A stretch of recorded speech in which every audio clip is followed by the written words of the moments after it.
या सगळ्या चर्चेमध्ये ज्यांनी सगळं ऐकलं त्यांच्याकडून मला विश्लेषण जाणून घ्यायचं आहे. सर, दोन्ही बाजूला अस्वस्थता आहे, कायम आहे. कोणी मुंबईत येतंय तर कोणी तिथं असेल, पण अस्वस्थता आहे. या सगळ्यामध्ये ह्या अस्वस्थतेचं जे चित्र आज महाराष्ट्राच्या समोर आहे, अगदी जीव देण्यापर्यंत, सर मला सांगा, हे वास्तववादी आहे की अवास्तव आहे? माने सर. नाही, एक तर वास्तव आपल्या समोर दिसतं आहे. आज भरत कराडनी जी आत्महत्या केली आहे ती अत्यंत दुर्दैवी घटना आहे. आणि मगाशी कोंढरे साहेब म्हणाले तसं मराठा समाजातल्या तरुणांनी मोठ्या प्रमाणावरती आत्महत्या केल्या. साधारणपणे 2016 पासूनचा जो आकडा आहे तो अत्यंत अंगावर येणार आहे. हो. प्रश्न आत्महत्या कुठल्या समाजाची झाली हे महत्वाचे नाही. हे तरुण मुलं या पद्धतीनं भावनेच्या भरात हे जे काही राजकारणामुळं वातावरण निर्मिती झाली आहे त्या वातावरणाला बळी पडून ही मुलं आपला जीव देत आहेत, हे अत्यंत वाईट आहे. आणि त्याचं कारणच असं आहे की या मुद्द्याचं, मग ते मराठा आरक्षणाचा मुद्दा असो किंवा ते आंदोलन, मनोज जरांगे पाटलांचं आंदोलन सोडवताना सरकारने घेतलेली भूमिका असो आणि त्याच्यावर उमटलेल्या ज्या प्रतिक्रिया असो, माझं स्पष्ट निरीक्षण असं आहे की अतिरेकी राजकारण सुरू आहे या मुद्द्यांचं. कारण एकूण व्यवस्थेमध्ये आता आरक्षणाचा लाभ शिक्षणात मिळेल आणि तो गरजेचा आहे, कारण समाजातला खूप मोठा वर्ग असा आहे, विशेषतः ग्रामीण भागामध्ये पूर्णपणे शेतीवर अवलंबून असणारी जी कुटुंब आहेत त्या कुटुंबातल्या मुलांच्या शिक्षणाचा खूप गंभीर प्रश्न आहे. हो. म्हणजे अगदी सर्वसाधारण जे आपलं जे शिक्षण आहे कॉलेजमधलं, की ज्याला फारसा खर्च येत नाही, ते शिक्षण सुद्धा घेऊ शकत नाहीत मुलं. अशी स्थिती, इतकं कमालीचं दारिद्र्य ग्रामीण भागामध्ये आहे.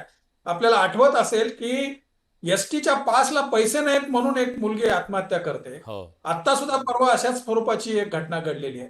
हे जे दारिद्र्य आहे याच्यावरचा पहिला उपाय हा आहे की यांना काहीतरी मदत करण्याची गरज आहे.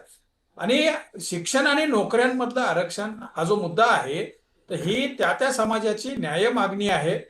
ज्यांच्या कुणबी आहेत, आता संजय पाटलांनी ज्याचा उल्लेख केला की ज्यांच्याकडे रेकॉर्ड आहे त्यांना त्यांचे हक्क कुणी डावलू शकत नाहीये, त्यांना कुणी टाळू शकत नाहीये आणि तो त्यांचा न्याय हक्क आहे.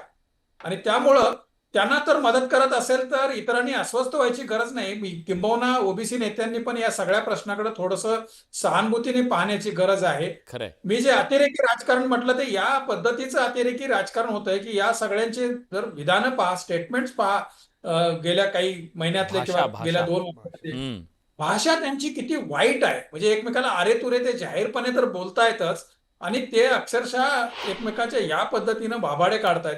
हे अत्यंत वाईट आहे. आणि त्याचा परिणाम असा झालाय की महाराष्ट्रामध्ये की जिथं 18 पगड जाती आणि आपण ज्याला 12 बलुते 18 आलुते असे मिळून ज्या 30 जातींचा, 30 समुदायांचा उल्लेख करतो, ते सगळे गुण्यागोविंदाने राहत होते. त्यांच्यामध्ये इतकी प्रचंड कटुता आलेली आहे की ते एकमेकांच्या जीवावर उठले, तर स्वतःचा जीव देण्यापेक्षा एकमेकांचा जीव घेण्याच्या पातळीपर्यंत गेलेले आहेत. आणि त्यामुळं हे जे दुफळी, हा जो दुभंग जो समाजामध्ये प्रचंड वितुष्ट आणि प्रचंड विषारी विखारी अशा स्वरूपाचं एक वातावरण जे तयार झालेलं आहे ते अत्यंत वाईट आहे. त्यामुळे आपलं सोशल फॅब्रिक, ज्याला आपण सामाजिक एक विण म्हणतो, हो. ती ती त्याच्यामुळे विस्कटतीये. खूप बिघडलेली आहे. आणि ती आपल्याला आपण लोकसभा आणि विधानसभा निवडणुकीच्या वेळेला पाहिली की ते किती टोकाला जात आहे. हो. ते म्हणजे गावाने बहिष्कार टाकणे, एकमेकांच्या व्यवसायावरती बहिष्कार टाकणे, एकमेकांना म्हणजे तिथं दंगली घडवणे, असे सगळे प्रकार जे सुरू आहेत ते अत्यंत वाईट आहे. आणि त्यामुळे मला असं वाटतंय की आता सगळेजण उल्लेख करतायत त्याप्रमाणे हा जो एकूण प्रश्न जो आहे ना, आणि हे आपण याच्या अगोदरच्या चर्चेमध्ये पण वारंवार बोललोय, हा प्रश्न फक्त मराठवाड्यातल्या मराठ्यांचा किंवा कुणबी समाजाचा होता. तो विनाकारण केवळ राजकारणासाठी म्हणून तो राज्यभर नेला गेला. कोंढरे साहेब किंवा संजय पाटील हे पण त्याचे सहमत होतील.